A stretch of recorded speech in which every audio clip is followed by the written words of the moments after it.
Good morning, folks. Beautiful morning today. Looks like it might actually be pretty decent today.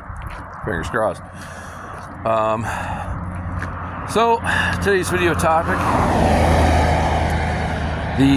apparently the new EV Dodge Charger and the six-pack Dodge Charger, the attempted band-aid over the mistake of making an electric Charger, apparently isn't selling very well. In fact, both of them combined, both combined sales of the electric Charger and the EV and the six-pack Charger are less than the total combined sales of the EV Charger when it came out. And that's probably because out of simple interest, like, what the hell? And they're blaming it on this and blaming it on that, blaming it on gas prices, blaming it on car prices, which are a huge factor. But that's not why people have stopped buying Chargers and Challengers. And no one wants to admit it.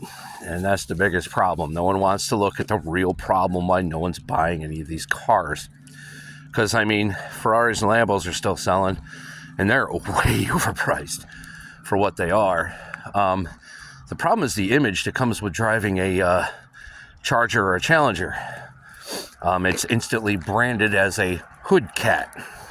If you don't know what a hood cat is, then you are such a precious, protected, sheltered, adorable little critter. I'd hate to tell you what a hood cat is, but it rhymes with the type of individual that takes these cars, used generally without paying for them, and performs takeovers and joyrides and whatnot in said car.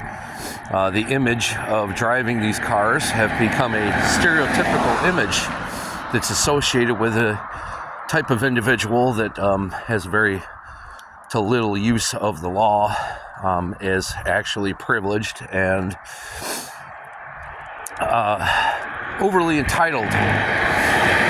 So, and if you think cyclists, you're close, but you missed the mark. I don't think I have to go into any further detail on what a hood cat is. But that's the problem with the Chargers and the Challengers. It was never about looks. They look amazing. I'll never take that away from Dodge. They make very nice looking vehicles. They have since the old days. That's not the problem. The problem is when it was taken over by Stellantis, the build quality went into the toilet. And in order to combat the fact that during the 90s and 2000s, people weren't all that interested in Dodge, Chrysler, or Jeep anymore because, well, Stellantis, the head of the whole conglomerate, started building them cheaper and cheaper and cheaper. You look way back at vehicles like the PT Cruiser when it came out. Sure, it captured an audience that was nostalgic and liked that old delivery van look. And when people bought them initially, they were thinking, oh, I'm getting old style with new quality and efficiency. Well, unfortunately, as a unfortunate former owner of one of these cars, that wasn't the case. These things broke down quite regularly and had more problems than the government. That's a lot of problems. So the problem isn't the price. The problem isn't the looks. The problem isn't even the performance of these cars. It's a combination of piss-poor ass build quality and public imaging. But going back to the situation with Stellantis is, like I was saying before, build quality. And how they attempted to combat this was they're like, okay, we make shitty cars. How can we keep selling them, though? If no one's interested in buying these cars, how can we keep selling these cars? How can we get our numbers up? So they came up with this brilliant idea. And on paper, it's a smart idea. They started financing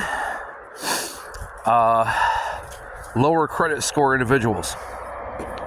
And that, ladies and gentlemen, is where the creation of the hood cat stereotype image came from, because certain individuals that couldn't actually afford these cars would go out and they would get financing for them. So people with like 300-400 credit score were being approved to buy these cars.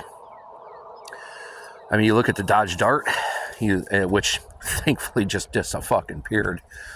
You look at the Dodge Dart and you look at the V6 Chargers and Challengers. Nobody with, automotive knowledge in mind is going to buy these cars because they know right off the top of their head they're junk.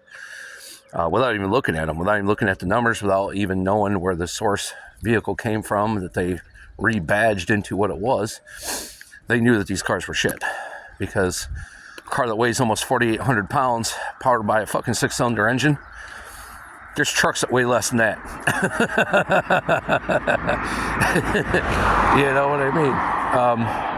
But yeah, that's the truth that no one's going to tell you on why the new Chargers and Challengers aren't selling. The truth is the hood cat image problem. I think people are getting really fatigued and sick and tired of hood cat mentality,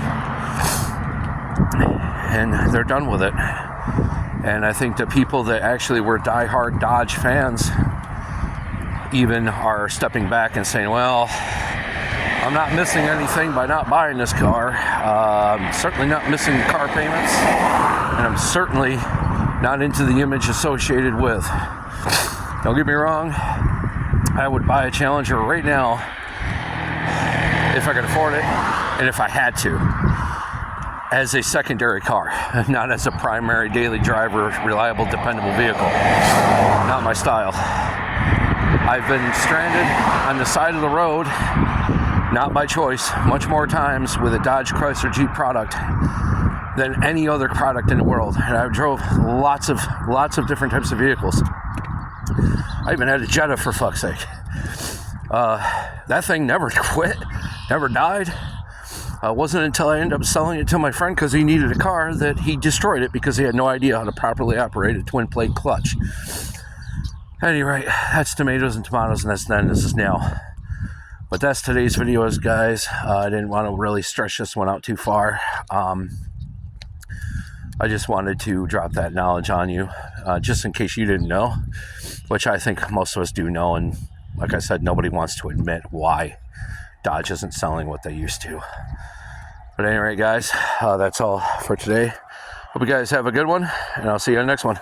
Thanks for watching. Laters.